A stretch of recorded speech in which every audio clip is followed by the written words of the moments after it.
Hey, we've been traveling. I'm Fuzzy Goat, Cadence Kidwell at Fuzzy Goat in downtown Thomasville.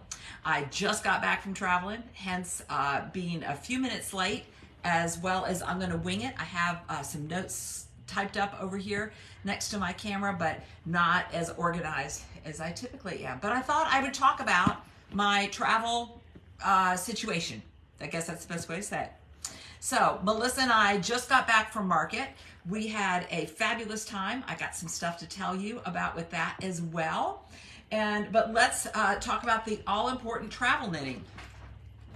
I used the Plystra backpack. This is the one I've had for several years, and in fact, didn't really show it off because I couldn't get them to sell in the store, but now we do.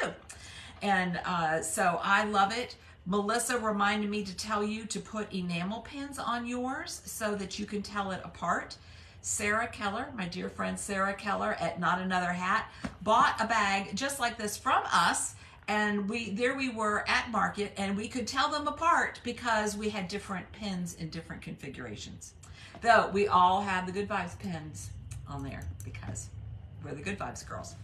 And then really funny, Melissa had the same backpack as Janet, the other Good Vibes girl, from String Theory, the red Ori backpack. So again, Melissa had some pins on hers, and that made it easy to tell it apart. So a backpack is just great for online traveling. I love this one. Both this one and the Ori have a pocket on the front. I have some hip flexor issues, so sometimes when I'm having to go quick through the airport, I have to put mine on this way. It works a little bit better, but it's also handy because my pocket's right here with all my stuff. But I also use the Ori crossbody, which in getting ready to sit down here for you, I forgot to bring over to show you. But let's go into my bag. And I mean, it just holds so much. And then I also love it because it's squishy. So I can squish it under the seat here. So let me get that where I can. And my clipper is so important. I love my clipper. This comes in 2 different colors. It holds my bag on the back of the bathroom door, especially if that little thing is busted off and you're like, I'm gonna put my bag on the floor. I can hook it on the door. I can hook it on a table. It holds this backpack just fine up off of really icky spaces. So I love my clipper. Going into it, I have 2 projects in here. I brought 3. Melissa brought 4. Melissa worked on all of hers. One of mine I did not work on, and I'll show you that as well. So here's the one I worked on the way out. This is in our Dre bag, D-R-E-Y. Again, I love it because it's squishy. I like the little zippered pocket on the outside. This is my, let's see. This is the Corgi that I'm working on in Pheno Songbird. And let's see, it's coming along really nicely. Here's the top. Here's the top. And here's the bottom. Linda, how do I keep it clean? I haven't done anything to it to make it dirty. But if I did, you could put this in the washer if you wanted to. I've heard people do that, or you could spot clean it.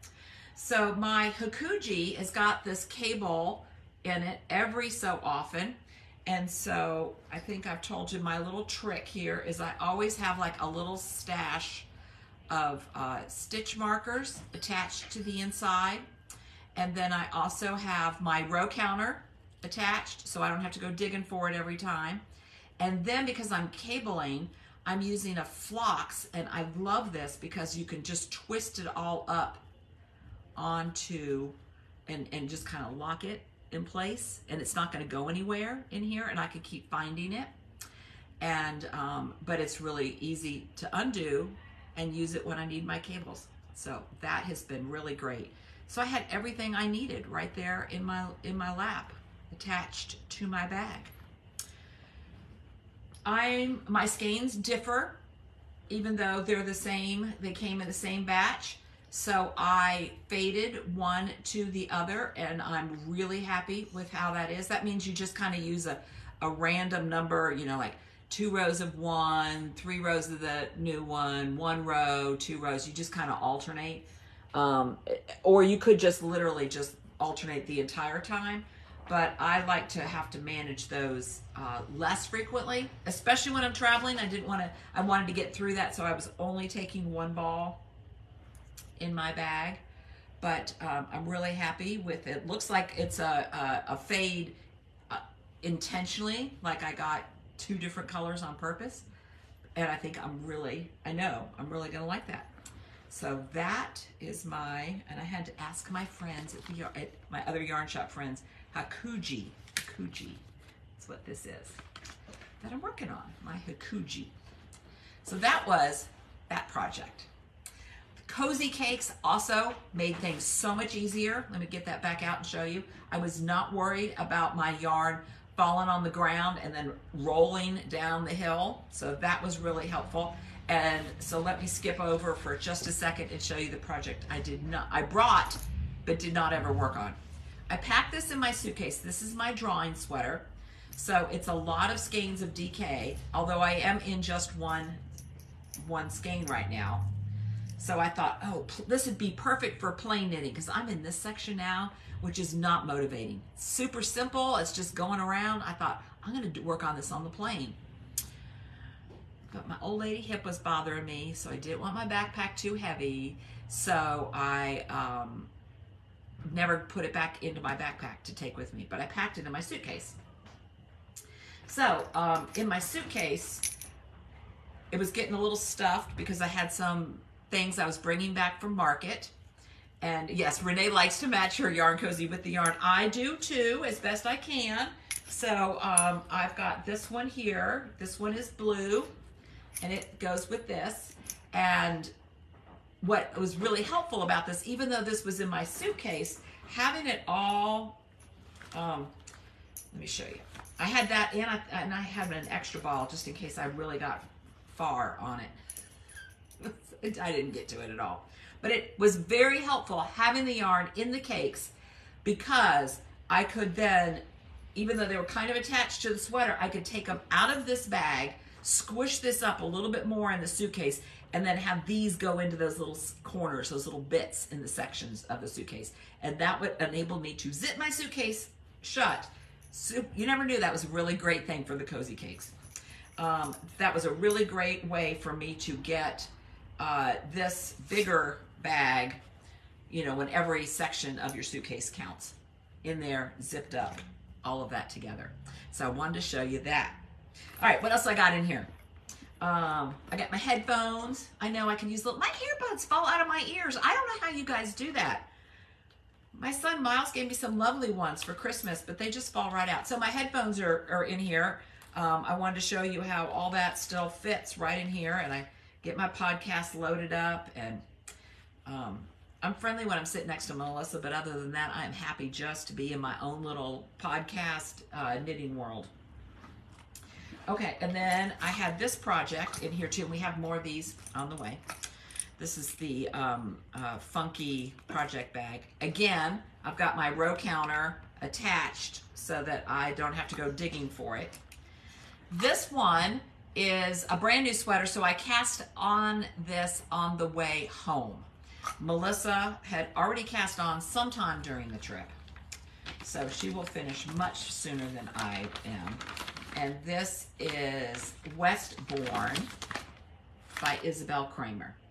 I can't wait. She and I are using 29 Bridges Surrey Silk for our stripes. It'll be a while before we get to the stripes because you got to separate for the sleeves and all of that. Michelle, I have to say I am a true crime aficionado, so I have some true crime podcasts that I like to listen to.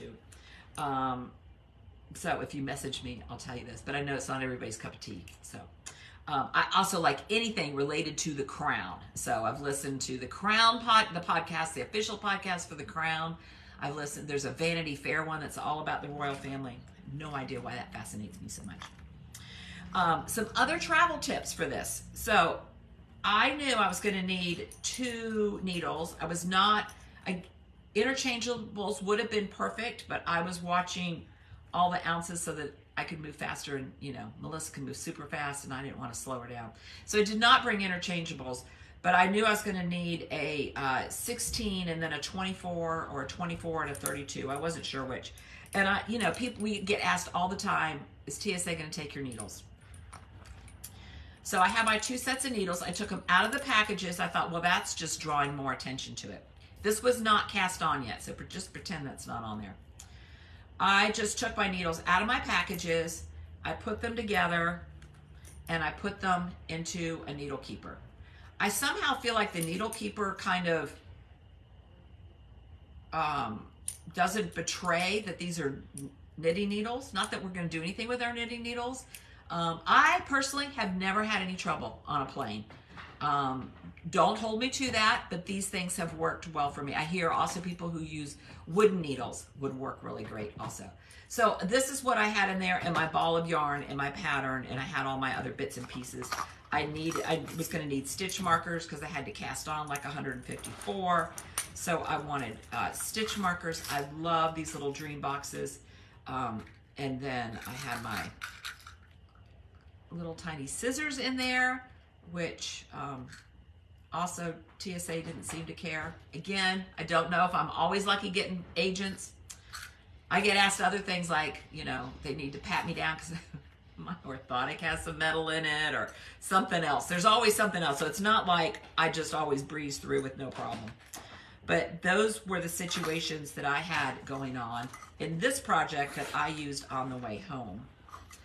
And then speaking of TSA, and maybe this is why I haven't had any trouble. This is probably, my postage has not been updated in over 10 years, but I fly with a self-addressed stamped envelope with some cardboard in it in case they decide they do have to take my knitting needles and I want my needles back. I'm not gonna let them take my whole knitting. I know that that's gonna freak you out. It would freak me out too if they just pulled my needles out. But I'm gonna let them have, if they need to have something, I'll let them have my needles. I'll figure out how to get it back on there later on. I do travel with, this one hadn't been cast on, but I also travel with the circular stitch holder. But I can't imagine I'm actually gonna have that much time to move each stitch. Really, like that's probably not gonna happen for me. So that was all in here. And then as well as my trusty journal, this is also a Good Vibes journal. Good Vibes, we are selling through June 30th. We have lots of exclusive things that are in there, like this journal was in one of the boxes.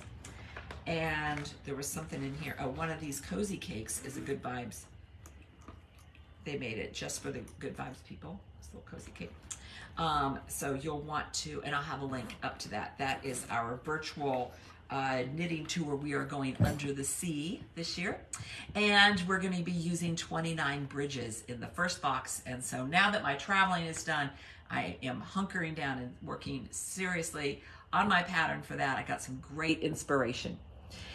Going along with 29 bridges, Mary was at market. So proud of her. Her booth was filled lots. I went up to her and said, after walking around all over the place, there really isn't anything like 29 bridges there. So I'm very just tickled for her that she was having such a successful show and that we have her in the store.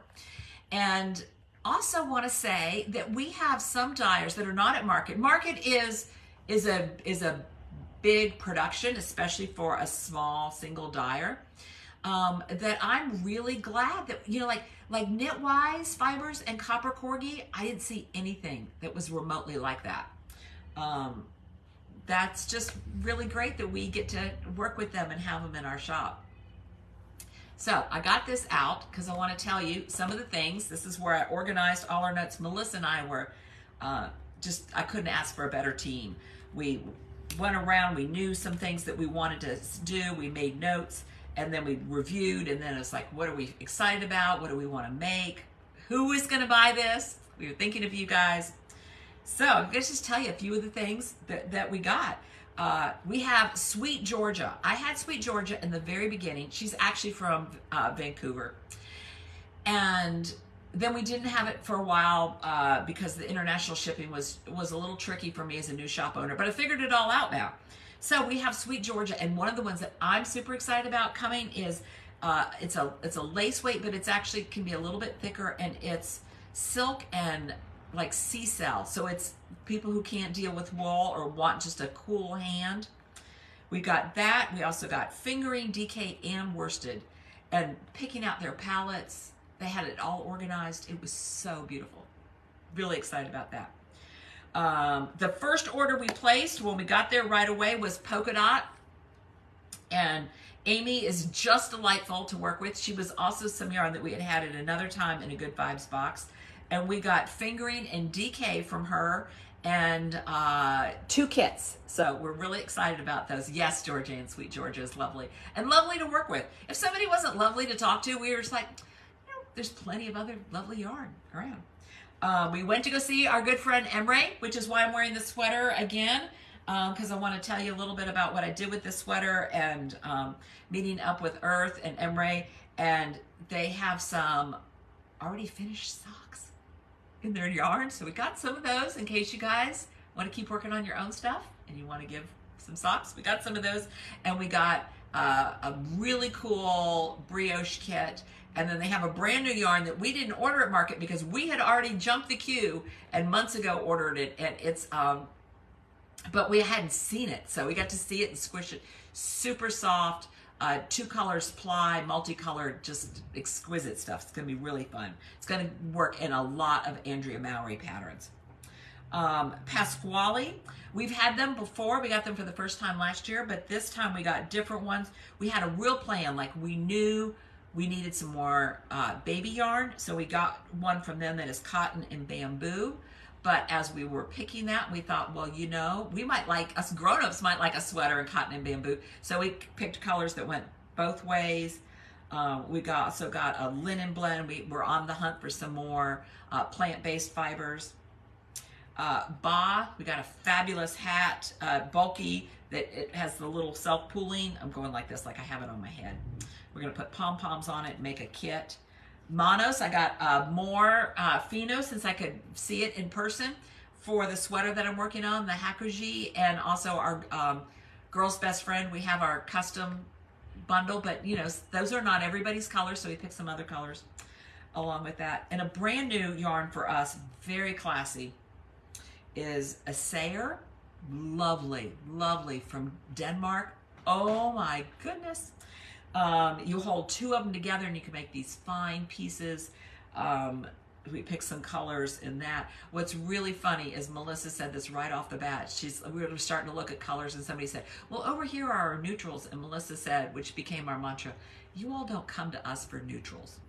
Now, we have neutrals because sometimes the neutral needs to go with the other colors, and sometimes you do want a good gray or a nice black or a nice ivory. So we do have some of those, but we did not pick any neutral palette. And so that really helps. It's like, I only eat dark chocolate. So it's really easy to say no to a lot of other chocolates, which is helpful because there's just too many anyway. So there's too many different colors. So if we know that we're just not gonna go and pick like the camel colored neutrals, you know, we'll have 1 camel, but not like 6. So a Sayer, that's to say, they had a lot of lovely neutrals, but they also had some really exquisite colors. We got those too. And then we have not had Barocco. We've had it from time to time. We had some kits that they were drop shipping during the pandemic, and really grateful. But they have this really nice wool, bamboo, silk. I might have the combo wrong. Kind of fuzzy, but very soft, worsted, and this beautiful sweater. So we ordered some of that. Della Q had some new bags that we had not seen in person. Some makers, their satchel and the rucksack, and Atenti had another animal one that we just couldn't resist to go along with our tiger bag. And then Ikaji had this rainbow, the sweetest kid stuff. So we got just this blanket with this little tiny popcorn things in it.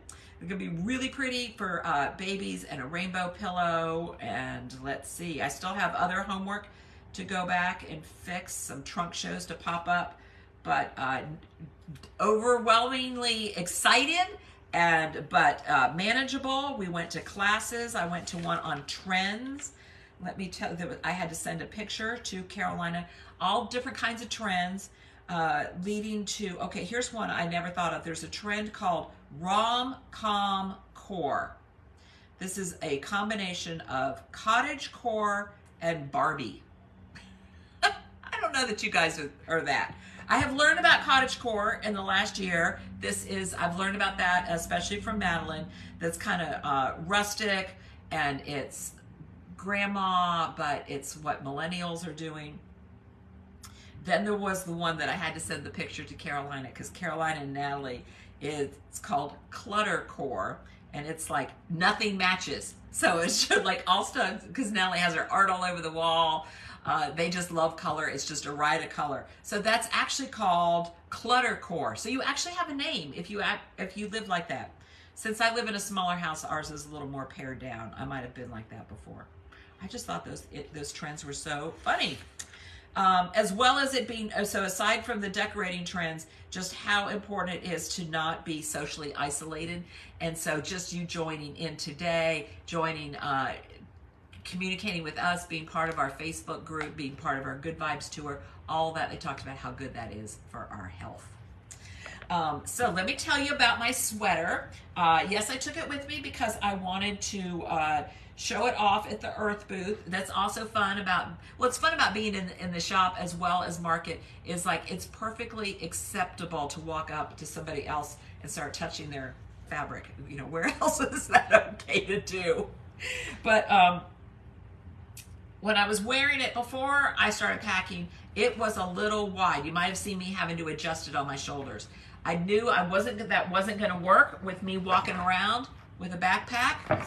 So scoot a little closer, and I just got some yarn and I sewed the seam up a little bit more. If you look really closely, you'll see how it's not the same as it was when I did the 3-needle bind off, which was there, but it was driving me nuts, and I thought me adjusting it is less attractive than me doing this and having it be a little bit different. So again, I like to continually to tell you that it is okay to make changes even after you're done. And also want to say that this sweater, I've now worn this maybe, I'm embarrassed to say, 4 or 5 times in the last 2 weeks since I finished it. And wore it at market where there's a lot of activity, a lot of backpack throwing around and all that stuff, and there's no pills. This Earth 16 is holding up really well. And pills aren't a bad thing. Pills are just the little fibers escaping, so don't feel like if you're yarn pills and especially if something is super soft or a single ply, it might pill a little more, and you just kind of, you shave it. You use your gleaner and you give it a shave. And yes, the Good Vibes are still available. And thanks for letting me just ramble on about our trip. I got a link to all the travel things that we had collected. Melissa will have many things to talk about on her Tuesday tour. It was so enjoyable to me that when I would see another yarn shop that and they would say something to us, and then I would turn to introduce Melissa, and they'd be like, oh, she needs no introduction. We know her. I mean, it just tickled me to no end. And there was this one time at breakfast that Melissa and then Janet and Sarah, so the Good Vibes girls, were sitting together at breakfast, and another, I wish I remembered her name. If you were watching, tell me your name again. She came up to us and she goes, oh, I am such a fan. I am fangirling. And we were all looking at each other like, who's she talking about? And I'm thinking in my head, she's talking about Melissa, because everybody likes to watch Sweaters with Melissa. And then she's like, I bought the first Good Vibes box that you guys did, and I was so excited about it, and you guys looked like you were having such a good time, and that she's now getting ready to open up a yarn store in like Delaware or something like that. So it's really fun to be there, and I'm grateful for that, and also the fact that I'm part of a mastermind or a retail group. I have friends like Janet. That's how I met Janet, so that I can meet up with Holly, who's got a shop in North Carolina, and we could talk, really, and not be afraid of competing with each other, because we're just in this general collaborative environment, looking out for each other. Like, what have you got at your counter? What's going well at your counter? And how do you do, what do you put in your notion bag? And stuff like that. So it's just really wonderful to be around people and share with them, as well as, you know, what patterns. We got some new pattern ideas. Melissa's got a lot of those. And Mavis is saying that she's a little over her head in the La Prairie. That is a sweater that does have a lot going on in it, I'll tell you. It's beautiful. It's got cables and bubbles and lace and all sorts of stuff. So we can help you out, or we can maybe help you find a different pattern. But I wouldn't suggest leaving the cables out. That's going to change your width a lot, but you could leave the bobbles out if you don't want the bobbles, or at least leave them off on the back. And, you know, again, make your knitting your own. You can't really take the bobbles off after you've knit it. You can't cut those off. That'd be a big mess. And now that I say that, maybe you can. Have a lot of ends to weave in. But you can narrow it. You can cast on and change your neck. You can cast on the bottom and make it longer. You've seen me do all those things. So I'll go put these things up. Thank you for letting me ramble on. You actually gave me my energy back. I'm coming in this morning going, I don't know how much energy I have today. But talking to you guys really just kind of fires me back up again. You guys have a wonderful day and safe travels to you as well.